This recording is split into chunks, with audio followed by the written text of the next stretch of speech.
Today's video is about the importance of personal finance and investing. I'm not a financial advisor, this is not advice, this video is information only.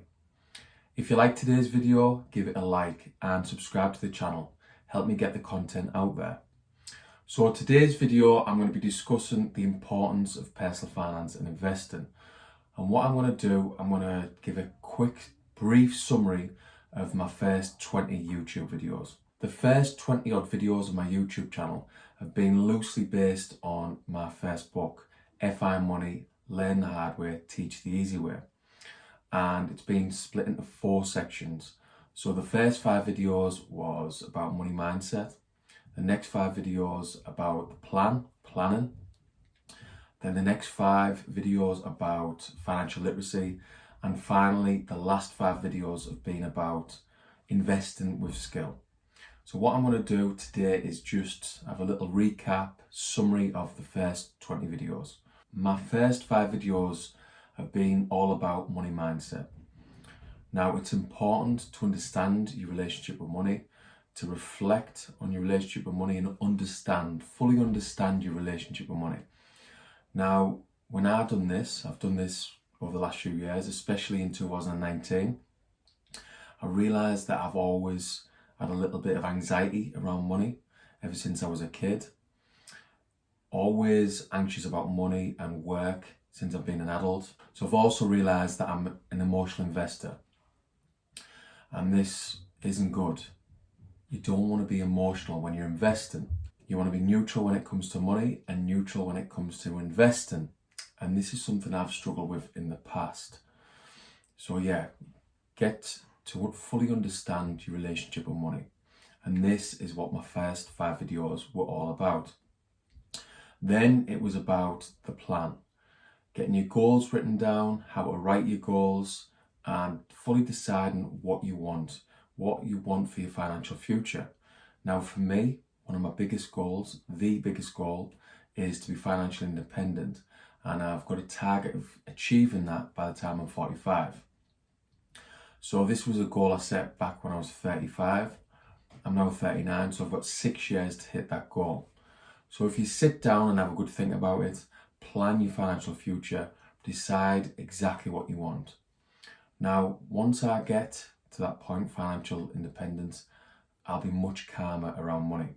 I won't have the negative emotions, that anxiety that I've always seemed to have around money. I'll be much calmer. So to be financially independent, my current plan is to focus on property investing, index investing and crypto. Now, over the last 12 months, the property market's gone mental. It's gone crazy. So I've had to pivot a little bit. I was really focused on property and property was my main thing, but I've been priced out of properties over the last 12 months. I've done loads of viewings. I've tried to bid for houses, but houses are getting sold straight away. The prices are going up week after week, month after month. So I've started to focus a lot more on crypto. So going forward, it'll be property, index investing and crypto. I'm still in the market for a property if one comes available, if the prices drop, but I'm not focused just on property or mainly on property. I'm going to be dollar cost averaging into my index fund, and I'm going to be really focusing on crypto because I believe it's the future of money, or has a massive part in the future of money, especially Bitcoin.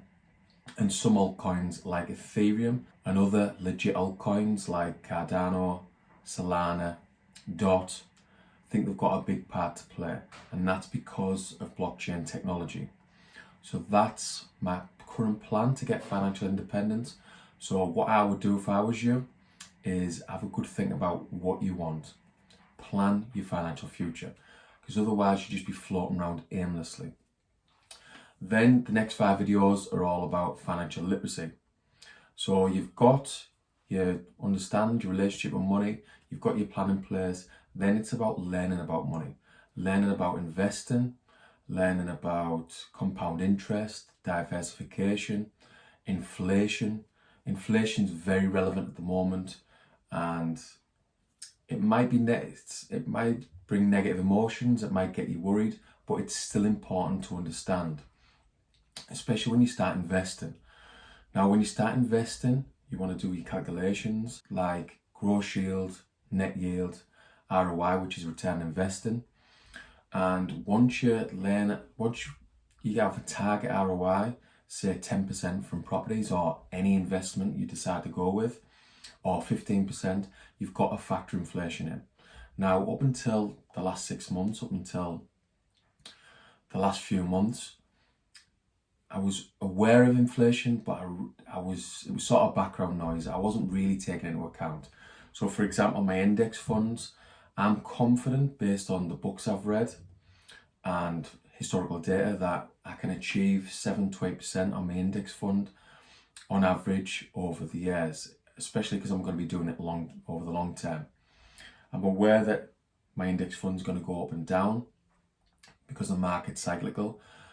And up until recently, I was factoring inflation in as in 2%. So if I achieved 8% in my index fund on a given year, the real interest rate is 6%. But over the last 6 months, especially the last 2 or 3 months, inflation's gone up higher and higher. Every week it seems to be going up. And we're seeing it at the petrol pumps, we're seeing it with our food, we're seeing it with everything. The price of cars, the price of houses, everything's going up. So it's definitely worth understanding. And once you do get your head into inflation, I believe it will lead you to Bitcoin. That's what it's done with me. Now, I've been investing in crypto since 2017. And since really understanding and looking into inflation over the last few months, it's led me to Bitcoin and the importance of Bitcoin. And that's because of greedy, corrupt central banks and governments printing millions and billions of fiat currency, even trillions in the US. And this is causing the inflation. It's causing the inflation that's causing pain up and down the UK and abroad, especially in countries like Turkey and Venezuela, Argentina, who are suffering from hyperinflation. So it is quite negative. It might bring negative emotions looking into inflation, but it is definitely worth understanding if you're serious about investing. Then my last 5 videos have been about investing with skill. So again, you've got your money mindset, you've got your plan in place, you've started to become financially literate, you understand investing, you know what investing suits you, you know what you're going to do. Now that might be property, it might be stocks and shares, whatever it is, you've got your plan in place. Now it's time to invest with skill. Not like I'd done in previous years with single shares, when I invested because of what the lad was saying down the pub or what the lads offshore were saying. You've got to do research. Do your own research.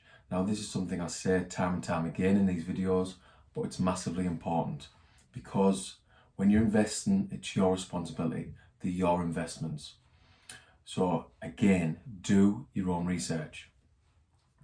Now, I invest with property, index investing and crypto, and over the last few years, I've had some good results. I've started investing in property, again, after a 12-year gap between rental number 3 and rental number 4.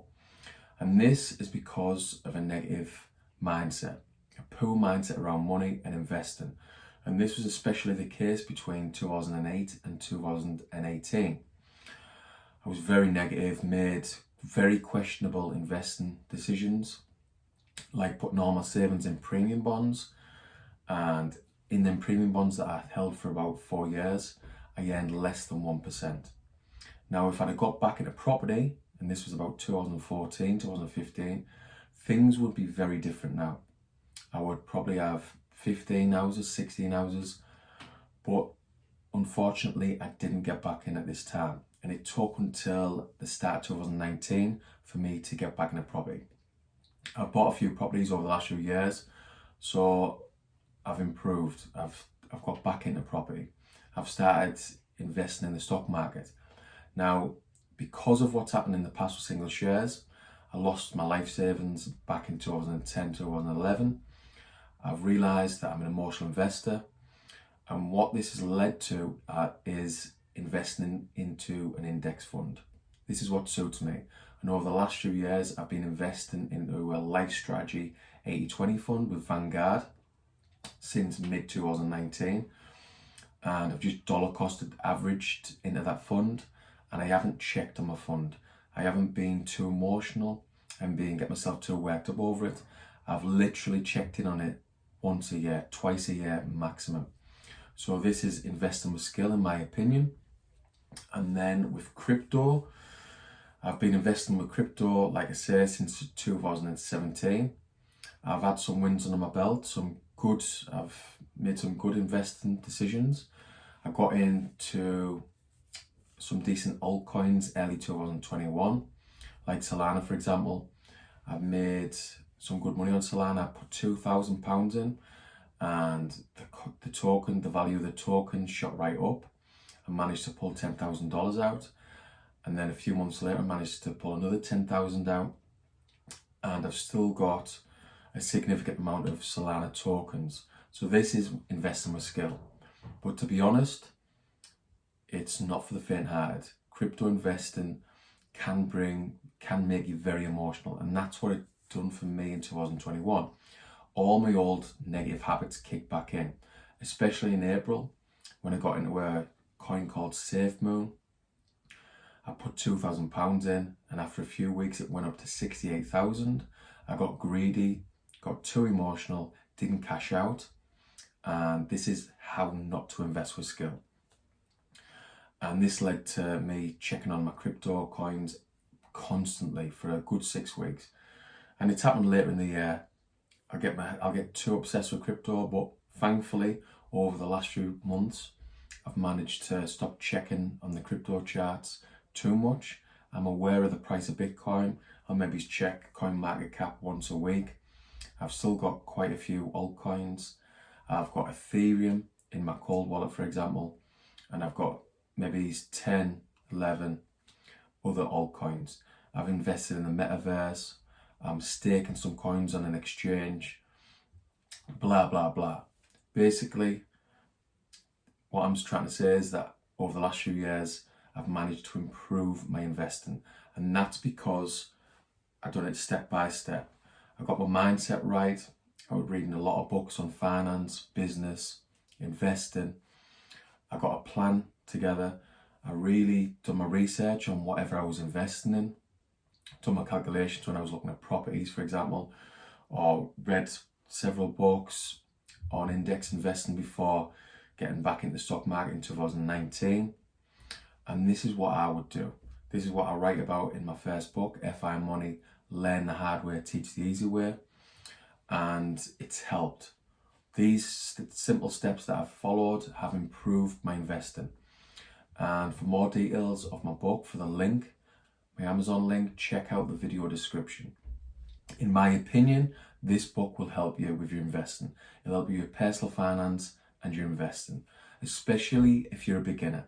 So if you're a beginner and you don't have any idea about investing, check out the book, and hopefully you'll avoid 10 years of being negative about money, negative about investing, negative about everything, because you'll avoid the common mistakes that I've made during this period, especially between 2008 and 2018. So yeah, that's just a quick summary of my first 20 odd videos of this YouTube channel.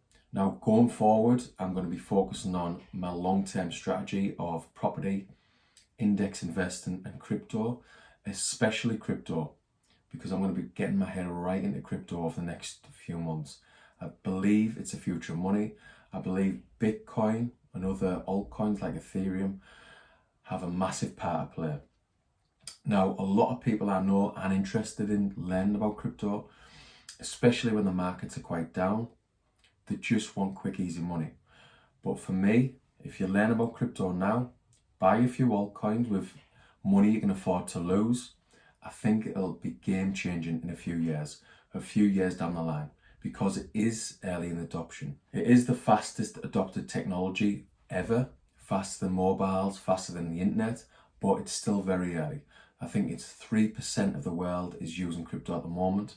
But what happens in a few years down the line when it's more like 10 or 15%? That means that your altcoins or your Bitcoin that you've got now he's got to go up in value massively. Remember, this isn't advice, this is just my opinion. Now, if you've liked today's video, if you like the content, give it a like and subscribe to the channel. And remember to check out the video description for details of my first book, FI Money, Learn the Hard Way, Teach the Easy Way. And thanks for tuning in.